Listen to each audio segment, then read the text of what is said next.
Where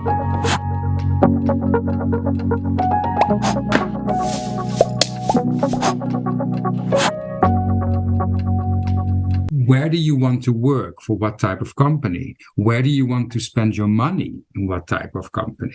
And it's not only the young generation that cares about sustainability. It's not only the young generation that cares about human rights. We know that this becomes more and more important. I really want you to remember that people choose a brand for what they stand for. And price and quality are still one of the main drivers, but they're not the only drivers anymore. At IKEA, we put people at the heart of everything we do. We put equality, inclusion, and humanism at the heart of sustainable growth. Of course, we're a retailer. Of course, it is about market share. Of course. But we want to do that in a sustainable way. How? With a very ambitious ED&I agenda. And you can only drive an agenda like we do if it's part of your strategy, if it's part of your business plan. And this is where, of course, we get a direction from IKEA Global, and we fine-tune that for our 5 markets. And a couple of years ago, we launched a new strategy called the People Strategy.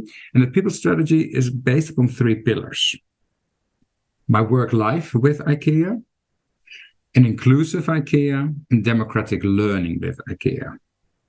So everything that we do within the people and culture agenda needs to connect to these 3 pillars. LGBT inclusion at work is not a difficult journey. It needs to start. It's not a must anymore it's not an option anymore because the EU is putting pressure on Romania to do the right thing.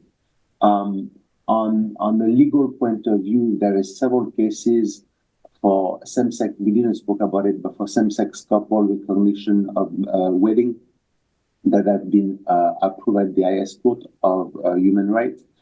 And I think it's that journey that the corporates have to go through need tools. And I think the chamber can provide those tools through mentorship relationship. IKEA is a great mentor locally in LGBT inclusion at work, but also for knowledge tools. We are providing another ED&I knowledge center with specific trainings and workshops. But there's also one aspect, as we didn't have the time to speak about, it's the backlash. A lot of companies do not engage because they think that the backlash is going to be terrible, internally or externally.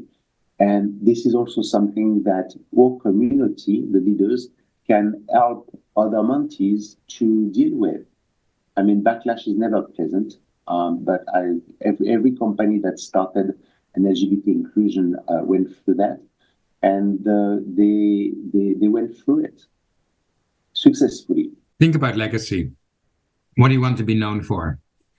And we always ask people like, okay, what are the, if you get a job interview, like which leader inspires you? That's one of those common questions. And then people say Barack Obama. That's the number one answer that you get.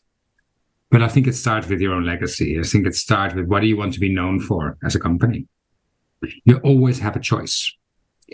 Don't play it safe. Don't play it safe. Society is changing rapidly. Yes, there can be a backlash. You need to take some calculated risks. That's also part of entrepreneurship. So that also comes with being an entrepreneur and by having a business. But don't hold back. Go all in. Practice what you preach. I think that's important. But for me, legacy. What do we want to be known for?